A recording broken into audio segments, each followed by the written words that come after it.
Bismillahirrahmanirrahim. Assalamualaikum warahmatullahi wabarakatuh. Bertemu kembali bersama Ibu Mia Nur Melati di bab 7, yaitu tentang perkembangan konsep redoks. Bagaimana kabar kalian di rumah? Semoga kalian dalam keadaan sehat, senantiasa dilindungi oleh Allah, dan tetap semangat belajar di rumah ya. Sebelum kita mulai pembelajaran, alangkah baiknya kita berdoa terlebih dahulu. A'udzubillahi minasyaitonirrajim. Bismillahirrahmanirrahim. Rabbi zidni ilman warzuqni fahma. Ya Allah, tambahkanlah kepadaku ilmu dan berilah aku karunia untuk dapat memahaminya. Amin. Semoga dengan doa kalian ini, kalian bisa lebih mudah untuk memahami materi pelajaran yang akan Ibu sampaikan. Nah, ini di sini ada kata redoks. Redoks itu berasal dari dua kata, yaitu reduksi dan oksidasi. Rednya reduksi, oksnya oksidasi. Jadi kalau ada kata-kata redoks, berarti itu ada dua kata ya, reduksi dan oksidasi. Ada 3 perkembangan konsep redoks. Yang pertama yaitu pelepasan dan pengikatan oksigen. Kemudian yang kedua, pelepasan dan pengikatan elektron. Yang ketiga, ada kenaikan dan penurunan bilangan oksidasi.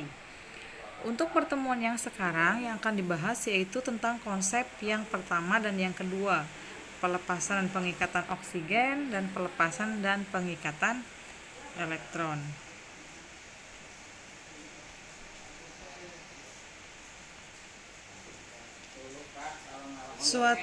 Yang pertama, pelepasan dan pengikatan oksigen.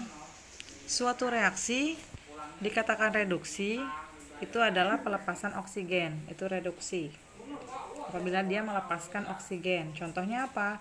Fe2O3 ditambah 3CO menjadi 2Fe ditambah 3CO2. Nah, mana yang melepas oksigennya? Perhatikan, Fe2O3 dia melepas oksigen sehingga dia menjadi 2Fe. Fe2O3 dia melepaskan oksigen sehingga dia menjadi 2Fe. Nah, ini dia berarti mengalami reaksi reduksi karena dia Fe2O3 ini dia sudah melepaskan oksigen. Nah, zat yang melepaskan oksigen atau zat yang mengalami reaksi reduksi disebut dengan oksidator. Jadi kalau ada dua jenis reaksi, reduksi dan oksidasi, ada dua zat, oksidator dan reduktor. Kalau zat yang melakukan itu belakangnya berakhiran or. Misal korupsi, orang yang melakukannya koruptor. Kemudian narasi, yang membacakannya narator. Nah, ini juga sama. Reaksinya reduksi, nah zat yang mengalami reaksi reduksinya dinamakan oksidator. Nah, kalau Ibu tanya, dari persamaan reaksi yang ini berarti oksidatornya yang mana? Yang melepaskan oksigennya yang mana? Berarti yang Fe2O3 karena dia sudah melepaskan oksigen menjadi 2Fe. Itu reaksi reduksi. Nah, kalau oksidasi berarti kebalikannya. Oksidasi yaitu pengikatan oksigen. Pengikatan oksigen. Contohnya apa? 4Fe ditambah 3O2 menjadi 2Fe2O3. Nah, di sini mengikat oksigen. Yang mana yang mengikat oksigen? 4Fe. Di sebelah kiri ada 4Fe. Kemudian dia setelah mengikat oksigen menjadi Fe2O3.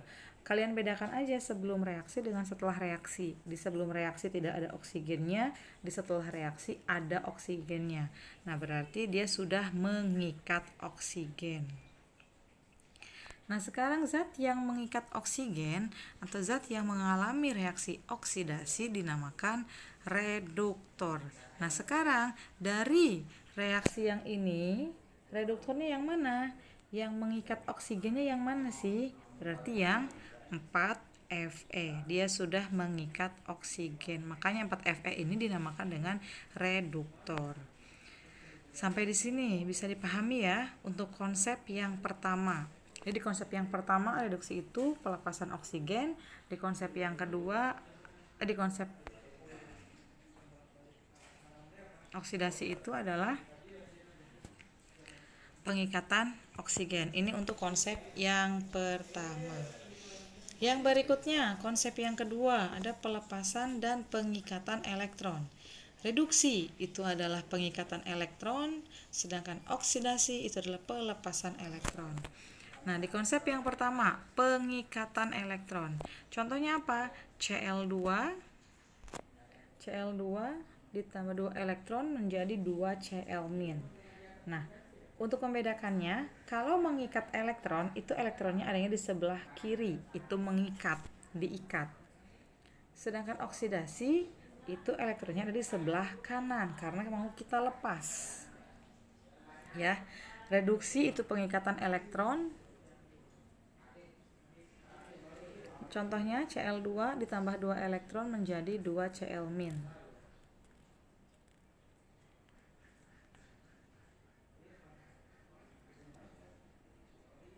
Nah, ini termasuk contoh reaksi reduksi, pengikatan elektron, mengikat elektron sebelah kiri. Zat yang mengikat elektron atau zat yang mengalami reaksi reduksi dinamakan oksidator. Yang mana oksidatornya? Yang mengikat elektronnya yang mana? Berarti yang Cl2. Dia bertindak sebagai oksidator. Nah, kalau oksidasi itu pelepasan elektron. Contohnya Na menjadi Na plus ditambah 1 elektron. Elektronnya adanya di sebelah kanan karena mau kita lepas. Itu oksidasi. Nah, zat yang melepaskan elektron atau zat yang mengalami reaksi oksidasi disebut dengan reduktor. Yang mana reduktornya? Yang mana sih yang mengikat elektronnya?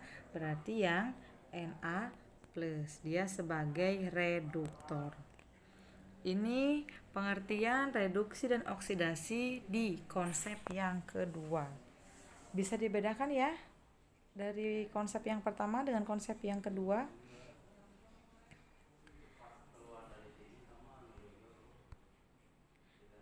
Nah, untuk konsep yang ketiga ini akan kita bahas di pertemuan berikutnya. Ya. Sampai di sini ada pertanyaan tidak? Bisa dipahami ya, mudah-mudahan bisa. Kalau masih ada yang bingung nanti bisa ditanyakan di grup atau bisa japri di WA ya. Nah, untuk mengetahui